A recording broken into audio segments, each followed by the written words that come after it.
Hey everyone, welcome back. We're diving into some pretty impactful legislation today. Yeah, it's a fascinating one. Really is.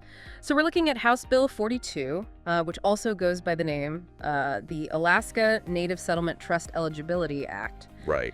And, this bill, it's making its way through Congress right now. And it really caught our eye because it's targeted, It could have a real impact on a specific group of people. Definitely, and that's why we wanted to take a closer look. So for our listeners who might not be as familiar, this bill essentially tweaks the existing Alaska Native Claims Settlement Act, ANSCA. That was a pretty landmark piece of legislation back in '71, right? Oh yeah, huge. It addressed those long-standing land claims for Alaska Natives. And it's interesting to see how, decades later, we're still sort of fine-tuning and adjusting that initial agreement. Absolutely. So what H.R. 42 does is it focuses on a very specific aspect of ANSCA, specifically how certain payments from what are called settlement trusts are treated when we're talking about eligibility for federal programs. Okay, so settlement trusts. Remind me, what's the origin of those? Where do those funds generally come from? Well, they were actually established using funds and lands that were, conveyed under ANSCA. So you can kind of think of them as a mechanism to distribute the benefits, the outcomes of those original land claim settlements to Alaska Natives and their descendants. Got it. So this bill, this H.R. 42, wants to change how some of that money that's flowing from these trusts is considered when someone's applying for, say, federal benefits. What's the main change they're trying to make? The key change is really about excluding certain distributions from the settlement trust. Okay. Specifically, payments or benefits that are going to Alaska Natives or their descendants who are aged, blind, or disabled. So we're talking about individuals who are, potentially already facing some vulnerabilities. And the intention here is to make sure that getting these benefits from the settlement trust doesn't accidentally prevent them from getting other really important federal support. Exactly. Like imagine someone who's relying on Supplemental Security Income, SSI, or maybe they're on Medicaid. This amendment is saying that for a 5-year period, those distributions from the settlement trusts, they wouldn't count when deciding if that person qualifies for those programs. 5 years. It's specific, isn't it? Was there a specific reason given for that time frame? That's a really good question.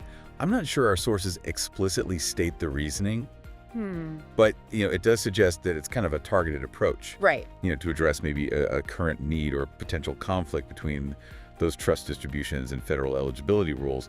It does make you wonder, though, is this like a temporary thing or will it be revisited down the line? Yeah, that's a great point. So just to recap for folks, this bill, H.R. 42, it actually passed the House of Representatives already. It did. Back on February 4th of this year, 2025.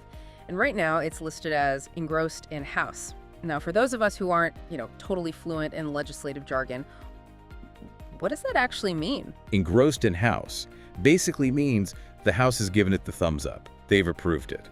And they've officially prepared it, with any changes they made during their little back and forths. So now it's already to go over to the Senate to see what they think. So it's cleared one hurdle. It has. But still has a bit of a journey ahead. Yep. It's cases like this that really highlight how specific law, they can have really tangible effects on real people. This isn't just like abstract policy debate happening up on Capitol Hill. It's about whether someone can actually access the support they need. 100%.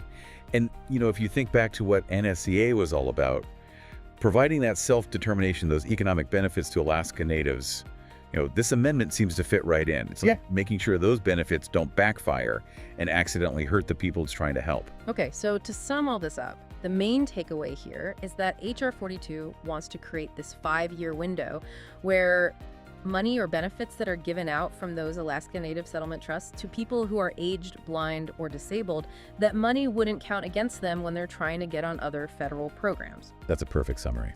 The goal here, it seems to be to let these folks receive both those benefits that were intended by ANSCA and also those important federal safety net programs without one canceling out the other. Right. No one should have to choose between those two. It's about making sure the system works for the people it's supposed to help. And this leads to a really interesting question for all of you listening. We see how complex these federal programs can be, so what other situations or special circumstances do you think policymakers should consider to make sure everyone has a fair shot at accessing the help they need?